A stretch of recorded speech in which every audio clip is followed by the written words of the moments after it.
ഇപ്പോൾ പ്രതിപക്ഷ നേതാവ് വി ഡി സതീശൻ മാധ്യമങ്ങളെ കാണുകയാണ്. വൈദ്യുതി നിരക്ക് വർധനയുമായി ബന്ധപ്പെട്ട് അടക്കം അദ്ദേഹം പ്രതികരിക്കുന്നതായി മനസ്സിലാക്കുന്നു. ഇത് പിൻവലിക്കണമെന്ന് ആവശ്യപ്പെട്ടുകൊണ്ട് ഞങ്ങൾ സമരമുഖത്തേക്കാണ് പോകുന്നത്. രണ്ടാമത്തെ കാര്യം, ടീകോം കമ്പനിയുമായി ബന്ധപ്പെട്ട് ഞങ്ങൾ ഉന്നയിച്ച ഒരാക്ഷേപത്തിനും മറുപടി പറയുന്നില്ല. ടീകോം കമ്പനിക്ക് നഷ്ടപരിഹാരം കൊടുക്കാനുള്ള എന്ത് പ്രൊവിഷനാണ് എഗ്രിമെന്റിലുള്ളത്? എന്തിനാണ് ടീകോം കമ്പനിക്ക് ഇത് കൊടുക്കുന്നത്? ടീകോം കമ്പനിയാണ് ഗവൺമെന്റുമായിട്ടുള്ള എഗ്രിമെന്റ് പാലിക്കാത്തത്.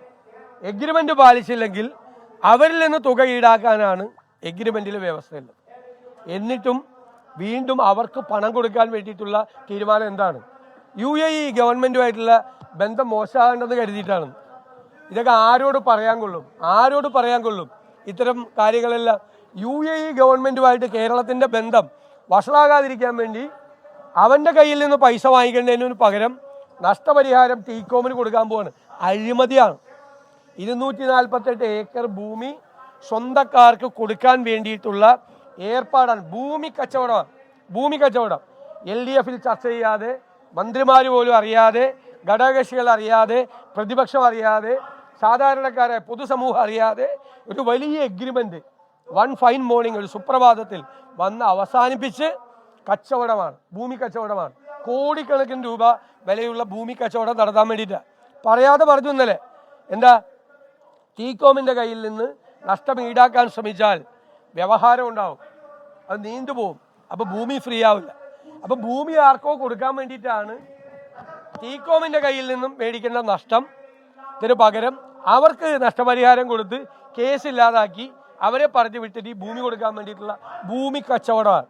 ഒരു കാരണവശാലും അത് കേരളത്തിൽ സമ്മതിക്കില്ല. അത് വിചാരിച്ച് ഈ പ്രോജക്റ്റ് അവസാനിപ്പിക്കാനും സർക്കാർ നിൽക്കണ്ട.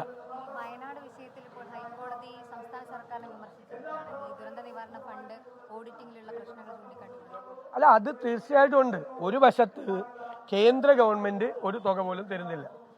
നമ്മുടെ MP-മാര് ശ്രീമതി പ്രിയങ്ക ഗാന്ധിയുടെ നേതൃത്വത്തിൽ അതിശക്തമായി കേന്ദ്ര സർക്കാരിൽ സമ്മർദ്ദം കൊടുത്തിക്കൊണ്ടിരിക്കുക. കേന്ദ്ര സർക്കാർ അവർക്ക് കൊടുത്ത മറുപടിയിൽ പറഞ്ഞത് ഇവിടെ ഇന്ന് പ്രോജക്റ്റ് കൊടുക്കാൻ വേണ്ടി വൈകിയത് കൊണ്ടാണ് വൈകി എന്നാണ് അവർ പറഞ്ഞിരിക്കുന്നത്.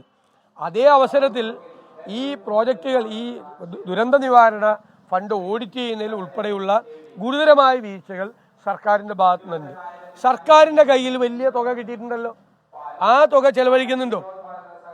അവിടെ എന്ത് റീഹാബിലിറ്റേഷൻ പ്രോസസ് നടക്കുന്നത്? ഒരു ദുരന്ത നിവാരണവും ഇല്ല. വീട് കൊടുക്കാൻ ആളുകൾ റെഡിയായി നിൽക്കുന്നു. 1000-ഓളം വീടുകളാണ് ഓഫറുള്ളത്. ആ വീട് കൊടുക്കാൻ സ്ഥലം സർക്കാർ തരുമെന്ന് പറഞ്ഞു. സ്ഥലം കൊടുക്കാൻ ഇത്ര മാസമായിട്ട് സർക്കാർ പറ്റിയിട്ടില്ല. അടുത്തെങ്ങും പറ്റുമെന്ന് അറിയില്ല. അപ്പോൾ ഈ ആളുകൾ എവിടെ താമസിക്കും? ഈ വാടക വീട്ടിൽ തന്നെ താമസിക്കുമോ ഈ ആയിരക്കണക്കിന് ആളുകൾ, കുടുംബങ്ങൾ? അപ്പോൾ അവർക്കുള്ള വാടക ഗവൺമെൻറ് കൊടുക്കുമോ? അവരുടെ ജീവിതം എന്താണ്? അവർക്കൊരു തൊഴിൽ പോലും എടുക്കാൻ പറ്റാത്ത രീതിയിൽ അവർ പല സ്ഥലത്തായിട്ട് സ്കാറ്റേർഡായി കിടക്കുകയാണ്. അപ്പോൾ ദുരിതാശ്വാസ പ്രവർത്തനം, പുനരധിവാസ പ്രവർത്തനങ്ങളെക്കുറിച്ച് സംസ്ഥാന ഗവൺമെൻറ് ഒന്നും ചെയ്യുന്നില്ല.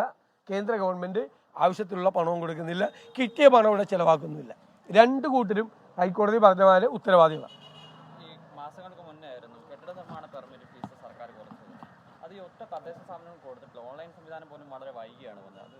അതൊന്നും പ്രായോഗികമായി നടപ്പാക്കിയിട്ടില്ല, ഇംപ്ലിമെന്റ് ചെയ്തിട്ടില്ല. അത് പറഞ്ഞിട്ട് മാത്രമേ ഉള്ളൂ. പക്ഷെ പല സ്ഥലത്തും ഇപ്പോഴും പഴയ ഫീസ് തന്നെ വാങ്ങിച്ചുകൊണ്ടിരിക്കുകയാണ്.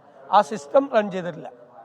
ഈ ഒരു കാര്യങ്ങളെ ഈ PV Anwar UDF-ലേക്ക് KPCC നേതൃത്വമായി PV Anwar UDF-നോട് എടുക്കുന്നു, KPCC നേതൃത്വമായിട്ട് ചർച്ച നടത്തിയെന്നുള്ള ചില വാർത്തകൾ പുറത്തു. ഞാനാണ് UDF ചെയർമാൻ, എനിക്കറിയില്ല. അല്ല, UDF-ആയിട്ട് ഒരു ചർച്ചയും നടത്തിയിട്ടില്ല. ഒരു ചർച്ചയും നടത്തുന്ന പ്രശ്നമില്ല. ഇപ്പോൾ ഒരു ചർച്ചയില്ല. PV അൻവറുമായി യാതൊരു തരത്തിലുള്ള ചർച്ചയും UDF നേതൃത്വം നടത്തിയിട്ടില്ല എന്ന കാര്യം പറയുകയാണ് വി ഡി സതീശൻ, പ്രതിപക്ഷ നേതാവ്. ഒപ്പം തന്നെ സ്മാർട്ട് സിറ്റി വിവാദവുമായി ബന്ധപ്പെട്ട് പ്രതിപക്ഷം ഉന്നയിച്ച ചോദ്യങ്ങൾക്ക് സർക്കാർ മറുപടി നൽകുന്നില്ല. സർക്കാർ ലക്ഷ്യം വെക്കുന്നത് വലിയ ഭൂമി കുംഭകോണമാണ് എന്ന വിമർശനം ആവർത്തിക്കുന്നുണ്ട് പ്രതിപക്ഷ നേതാവ്. ചെറിയൊരു ഇടവേളയിലേക്ക് നമ്മൾ പോകുന്നു. ഇടവേളയ്ക്ക് ശേഷം തിരികെ എത്താം. Short break.